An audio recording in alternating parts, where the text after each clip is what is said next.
Hello दोस्तों, आज हम कहानी पढ़ने वाले हैं शिव और विष्णु में कौन बड़ा और कौन श्रेष्ठ है।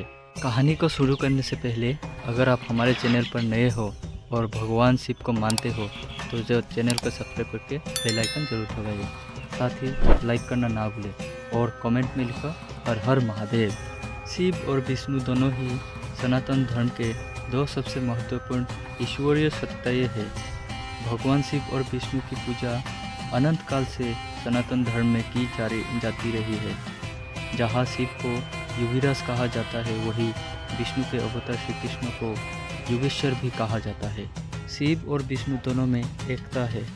वेदों में जहाँ शिव और विष्णु दोनों को ही इंद्र, वरुण आदि देवताओं से कम स्थान मिला है और दोनों को लेकर सत्यों की रचनाएं भी कम की गई है। वही पौराणिक और महाकाव्य काल तक आते आते दोनों ईश्वरीय सत्ताएं सबसे महत्वपूर्ण हो जाती है।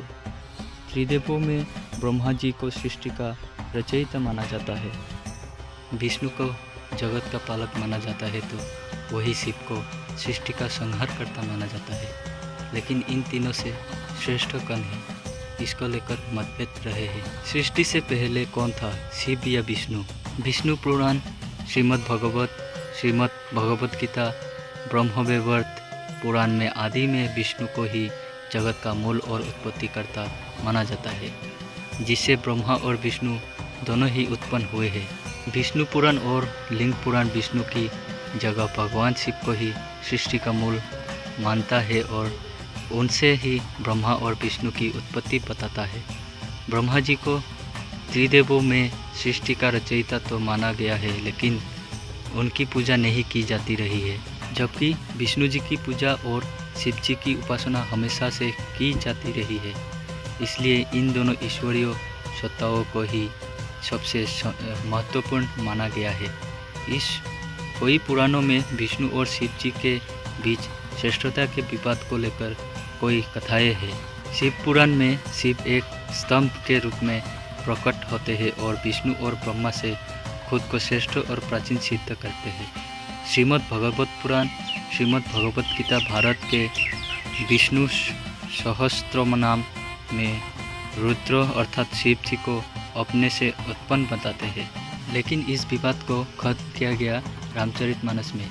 तुलसी ने शिव को विष्णु का और विष्णु को शिव का उपास्य बताकर इस विवाद को खत्म कर इनके बीच में स्थापित करा दिया और ये घोषणा कर दी कि हर और हरि में कोई भेद नहीं है। शिव और विष्णु के बीच भेद क्या क्या है? शिव और विष्णु की उपासना पद्धति एकदम एक दूसरे से विपरीत है। जहाँ विष्णु भगवान की पूजा में कर्मकांड और शुद्धता को ज़्यादा महत्व दिया जाता है, वही भगवान शिव की पूजा के लिए कोई विशेष कर्मकांड की अनिवार्यता नहीं है। शिव को तुलसी नहीं चढ़ाते और विष्णु को बेलपत्र नहीं, ऐसा क्यों? विष्णु जी को जहाँ तुलसी पत्र चढ़ाया जाता है, वही शिव जी के ऊपर तुलसी के पत्रों को चढ़ाना निषेध है। विष्णु जी के ऊपर बेलपत्र को चढ़ाना निषेध किया गया है, तो शिव जी के ऊपर बेलपत्र चढ़ाना अनिवार्य है। शिव जी के उपासना जहाँ त्रिपुंड लगाते हैं, वही विष्णु जी के उपासक अर्धाकार तिलक लगाते हैं। जहाँ विष्णु जी का तिलक चंदन से लगाया जाता है, वही शिव जी के उपासक भस्म का तिलक लगाते हैं। दोनों के तिलकों में भारी अंतर देखा गया है। विष्णु जी का जल अभिषेक शौक के द्वारा किया जाता है, तो शिव जी को जल शक से नहीं चढ़ाया जाता, बल्कि इसके लिए शिवलिंग पर श्रृंगी नामक धातु के पात्र से जल चढ़ाया जाता है। शिव जी को तांबे के लोटे से भी जल चढ़ाया जाता है। शिव जी के 3 नेत्रों और विष्णु के 2 नेत्रों क्यों है? शिव जी को त्रिनेत्रधारी कहा गया है और उनका तीसरा नेत्र अग्नि है, जिससे वो क्रोध में आकर किसी को भी भस्म कर सकते हैं।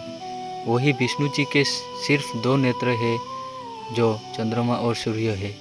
विष्णु जी लगातार शयन करते रहते हैं, तो शिव की हमेशा समाधि में दिखाए गए हैं। शिव जी की पत्नी माता पार्वती हमेशा उनके बराबर के आसन पर बैठी दिखाई जाती है। वही भगवान विष्णु की पत्नी माता लक्ष्मी हमेशा विष्णु जी के चरणों के सेवा करते दिखाई जाती रही है। भगवान शिव और भगवान विष्णु दोनों को ही नाग बहुत प्रिय रहे हैं। जहाँ भगवान विष्णु शिवसागर में शुष्ना की सैया पर शयन करते दिखाई जाते रहे हैं, वही भगवान शिव अपने गले में नागराज वासुकी को लपेटे रहते हैं। शिव को धतूरा और विष्णु को कमल है प्रिय। भगवान शिव को वो फूल और फल चढ़ाए जाते हैं जो गंध रहित और आकर्षण रहित है। भगवान शिव को धतूरे और फूल और धतूरे का फल चढ़ाया जाता है, जबकि भगवान विष्णु को कमल नयन भी कहे जाता है। भगवान विष्णु को कमल के पुष्पों और वैजयंती की माला चढ़ाई जाती है। भगवान शिव को दूध का अभिषेक किया जाता है और उनके शिवलिंग पर सावन के महीने में और रुद्राभिषेक में दूध से स्नान कराने का परंपरा है। वही भगवान विष्णु स्वयं दूध अर्थात खीर के सागर में शयन करते हैं, लेकिन भगवान विष्णु को दूध नहीं बल्कि उससे बने पदार्थों जैसे खीर, पायस, पंचामृत आदि चढ़ाया जाता है। भगवान विष्णु और भगवान शिव दोनों ही महान धनुर्धारी है। भगवान शिव के पास पिनाक नामक धनुष है तो भगवान विष्णु के पास सारंग नामक दिव्य धनुष है, लेकिन दोनों का मुख्य अस्त्र अलग अलग है। भगवान शिव त्रिशूल धारण करते हैं तो भगवान विष्णु सुदर्शन चक्र धारण करते हैं। शिव पर्वत पर और विष्णु समुद्र में क्यों रहते हैं? भगवान शिव और भगवान विष्णु दोनों के ही निवास स्थानों में बहुत असमानता है। जहाँ भगवान विष्णु शिवसागर के जल में शयन करते हैं, जल को संस्कृत में नार भी कहते हैं, इसलिए नार में शयन करने की वजह से विष्णु को नारायण भी कहते हैं। जबकि भगवान शिव बर्फ से ढके कैलाश पर्वत पर विराजते हैं, इसलिए उन्हें गिरीश भी कहते हैं। जहाँ विष्णु को विष्णु सहस्त्रनाम में ब्राह्मण प्रिय कहा गया है और उन्हें देवताओं का रक्षक कहा गया है, वही भगवान शिव के लिए राक्षस, देवता, दैत्य, दानव सभी बराबर है। भगवान शिव ने राक्षसों को भी अपनाया है और उनकी रक्षा का वचन दिया है। भगवान शिव के लिए महेश्वर और महादेव की उपाधियों का प्रयोग किया जाता है, तो भगवान विष्णु के लिए परमात्मा और परमेश्वर आदि उपाधियों का इस्तेमाल किया जाता रहा है। दोनों ही उनके उपासकों के लिए हमेशा से श्रेष्ठ रहे हैं और जगत के आधार रहे हैं। तो दोस्तों, ये थी विष्णु जी और शिव जी की कहानी अगर अच्छी लगी है तो चैनल को सब्सक्राइब करके बेल आइकन जरूर दबाएं। साथ ही लाइक करना ना भूलें और कमेंट में लिखो हर हर महादेव।